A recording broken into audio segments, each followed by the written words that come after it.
Hi, I'm William Curley, Patissier Chocolatier, and I have a real passion for chocolate. Today, I'm going to make one of my real childhood favourites, a Jaffa Cake Tart. Okay, so firstly we're going to make our chocolate pastry. We have some unsalted butter, which we've cubed earlier and we've allowed to come to room temperature. Just give that a little mix. Then we're going to sieve in our icing sugar. Just gradually mix that together. So just mix till all the icing sugar's amalgamated and then just beat that together until it becomes nice and smooth and creamy. So 2 medium-sized eggs, just mix together and add maybe half initially.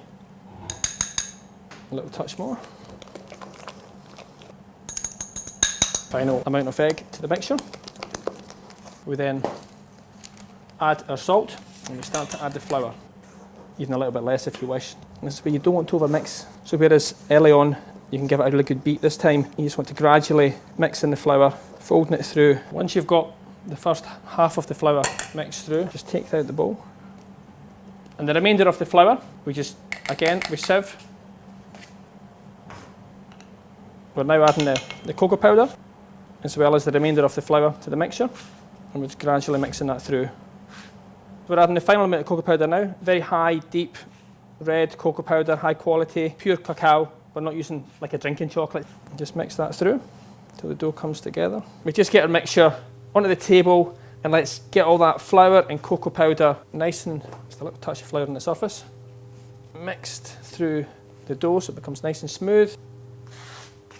Just pushing it through the back of our palms and we make this fabulous Jaffa Cake Tart. And then we roll this out into a sausage tray lined with silicone paper and then flip the dough onto the table, split it in two.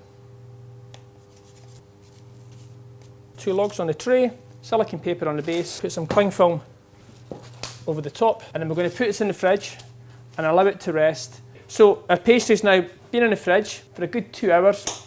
It's important that the pastry becomes nice and firm, pliable, and we can then roll it out to line our pastry tartlet cases.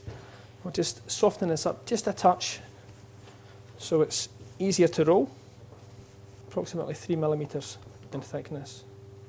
And once we've got that required thickness, we take a cutter and we cut the discs. Okay, so we've got our tartlet cases here on a pre-lined tray. We just take our chocolate pastry and we've got a tartlet ring which is 60 mils in diameter, and you can have the pastry just hanging over because we're going to trim that after the pastry's rested in the fridge. So we've now got our pastry rings lined with the chocolate pastry. We're going to put it into the fridge for approximately 30 minutes to rest. Our tartlets have now been rested in the fridge, so take a nice sharp knife and at an angle, just carefully run the knife along the edge of the tartlet ring. The next part of the dish is the almond cream. Take some unsalted butter and we're going to give this a nice mix. We then add caster sugar. We're going to mix this until it becomes nice and light and creamy. We're going to gradually add the eggs, add half initially. We mix this until it becomes nice and smooth. Add the remainder of the eggs and mix that through. Add a little bit of orange zest that's going to work a treat with our chocolate. We're going to add our ground almonds. And then finally, we're going to add our plain flour. Carefully mix the flour through, not to overmix it. We've got a nice, delicate, light almond cream, which is going to go in the centre. So the next stage, we've now got some beautiful orange Dundee marmalade. It's very, very popular on the east coast of Scotland. So I'm quite generous with this on the base. Take a nice big teaspoon and I place it on the base of the tartlet case. A piping bag. And we take our almond cream, place that inside the bag. It's going to act really as like a sponge inside, which we're going to soak with an orange liqueur. So fill your tartlet cases just under the top. Then we're going to pop that in the oven at 180 degrees Celsius. So now we're going to make the most exciting part of the dish. We're going to make our dark chocolate mousse. We take our milk and our whipping cream and we're going to bring this to the boil. And simultaneously, egg yolks and caster sugar. Whisk that together. And once it comes to the boil, and we add approximately 1/3 to a half of the milk and mix that very well together. We return that mixture back into the main pan. Cook this over a very low heat, run our finger through it, and you can see how it holds. Toscana dark 66% chocolate. Pour that custard over the chocolate, and then we're gradually going to mix this together so it emulsifies and it becomes nice and smooth. We now have our whipping cream and mix this to what we call a sort of soft peak, just lightly whipped. Add 1/3 initially, fold that through, add the remainder of the cream. There we are. chocolate mousse. Spoon the chocolate mousse, a couple of spoons, into the mould, a little tap, and then using a little step palette knife, smooth off so it's got a nice flat surface. And then we're going to take the chocolate mousses and we're going to put these in the freezer, which is going to take approximately, depending how good your freezer is, 2, 3, maybe even 4 hours. So we now have our baked almond centred chocolate tarts. Clean the edge slightly because you get a little bit overlap with the pastry.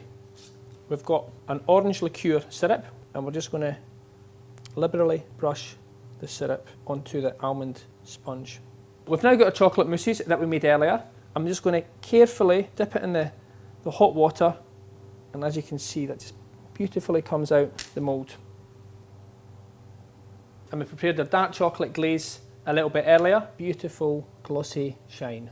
And then we're going to put this in the fridge for approximately 10 minutes.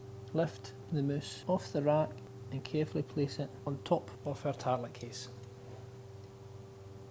We're going to make a little chocolate decoration for the side of the Jaffa Cake Tarts. Very carefully, we're going to run the knife just down the chocolate, place them in a cool dry place for 30 to 40 minutes. So we're now going to put the chocolate shavings around the side of the Jaffa Cake Tarts that we prepared earlier. And there we have the tarts with the chocolate curls on the outside. Wonderful, fine orange zest, nice and dried. And we just put a little bit on the top, the William Curley logo, as we like to let everybody know who made the cake, or the tart in this case.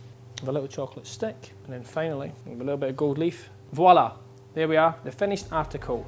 The William Curley take on a Jaffa cake, our Jaffa Cake Tart.